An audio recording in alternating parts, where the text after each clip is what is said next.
Hey, what's up, guys? It's RJ Hokie, and today I'm bringing you my first commentary. So, today I'm going to be playing on the map Havana with the M16 Red Dot with Sleight of Hand, Marathon, and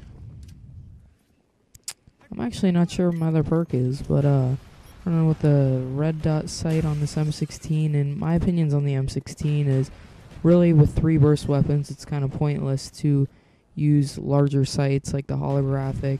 I know in Modern Warfare 2 the holographic actually helped out the M16, but in this game Red Dot, in my opinion, is the way to go. And so since it's my first commentary, I'm going to be kind of going over myself and my gaming background. So first off, I'll talk about myself and like some questions you might have for me.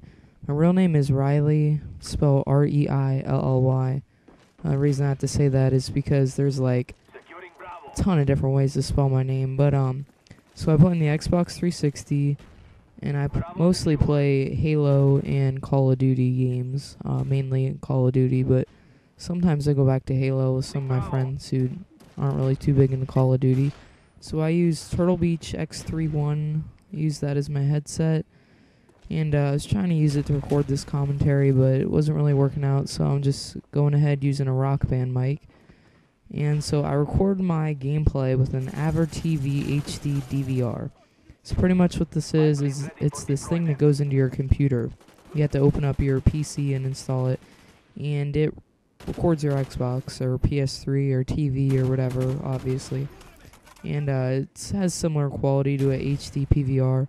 The reason why I got this instead of the more popular HD PVR is because it was cheaper. And I was just thinking about this FPS Freaks. I'm not sure if you guys know what that is or if you use them, but they're these little things you attach onto the top of your joysticks on your controller. And I don't know, I've never used them. They're only about $10, but I want to try them. So if you have used them, leave a comment telling me if they're worth it or not. I've seen a couple commentators, popular ones like CNanners, stuff like that, talking about them.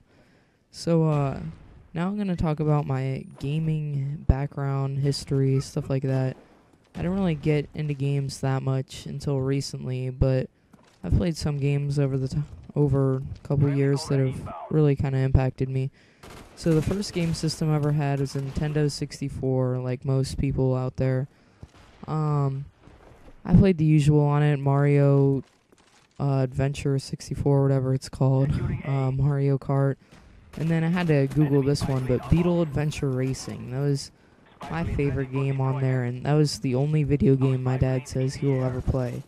And it was pretty much this game where you drive around in these Volkswagen Bugs, and you race against other people that you're playing against.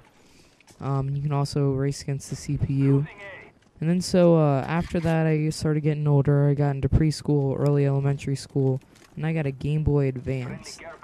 I don't really remember many of the games I had for that. One I remember is Backyard Football, but the one game that impacted me the most, I would have to say, is definitely Kirby. I know there's a couple different Kirbys out there, but I'm not really sure which one I had. I would play that game all day at preschool, and I remember almost everyone else in my preschool class had it, and it was like the game back then to have. I guess you could consider it my first like fighting game, because what you would do is your Kirby is the pink little ball. You've probably seen him somewhere, and you run around and you kind of eat people. He has like this big tongue that comes out and he eats people, and then you kind of like morph into some, I don't know, you kind of get like perks. Like when you eat someone, then you can like get like a sword and more armor or whatever you got in that game. And so then you could like go around and you would fight off all these other little ball-shaped creatures, and it was kind of a weird game, but very addicting. So after that, I started getting older as well again, obviously, and I got James Bond and GoldenEye for the Nintendo 64, and that was my first ever first-person shooter. Graphics were terrible. The only thing I remember was there was this gray building that I would always run around in. I guess it was some sort of campaign mission, probably the first one, because I never really got past it. But so you'd run around inside that big building, and I always had it on easy mode. I love playing campaign on easy. It's just so much fun in my opinion. And right here I'm actually trying to get Hardline Pro, so that's why I'm letting these guys get my care packages, because I just prestiged in this game. And but so back to James Bond. So it did have a 2-player kind of like a multiplayer mode where you could play with other people playing on the same console as you, but it wasn't really that fun at all. It was pretty bad. So after that, I got a GameCube, and I said goodbye to my Nintendo 64. And, you know, I played the usual games again, Nintendo games like Mario Party.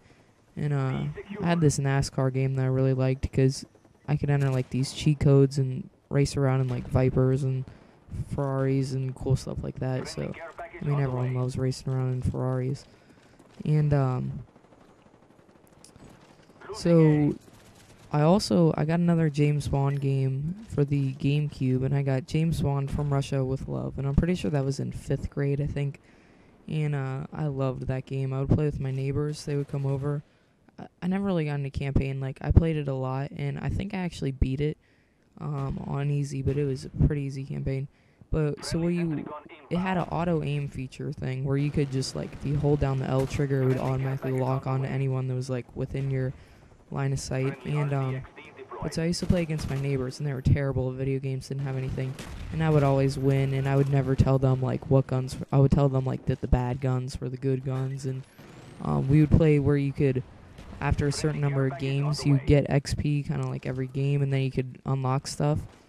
And I would always buy like the best thing to unlock, and I would tell them to buy like the worst things and stuff like that. I'd be like, oh yeah, here, I mean, you guys try this. You might be able to do something pretty cool with that. So I kind of took advantage of them, but it was just so much fun to play.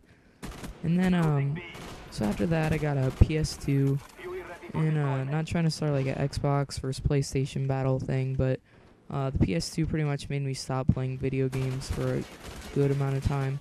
I don't know, there was just no good games for it that I enjoyed, and I just got used to not playing video games, so I kind of just went with the flow and stopped playing for a while.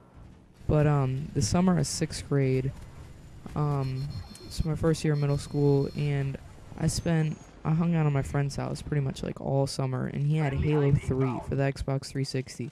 And we played the campaign on that every single day, and we must have played every mission at least like 5 times. And it was just so much fun to play. But I remember one day he came over, and he was telling me like the night before, he's texting me, he was like, yeah dude, I'm setting up my Xbox to go online. And I don't really know what it was, but that was when I was introduced to Xbox Live, and I just loved it. We played for probably a week straight, just online all day, playing split screen Halo 3. And then so after, like the day after he got Live, then I had started saving up for my own Xbox. I got Halo 3, and I played it. Like, I just overplayed it until I was almost completely bored of it. And then that was when I got into Call of Duty. My friends were talking about Call of Duty 4 and how awesome Modern Warfare 2 was going to be. So I got Modern Warfare 2 the day it came out, my first Call of Duty game ever, and I was just hooked on it from then on. So I played that for a while. I started out terrible, but I got a lot better from then on.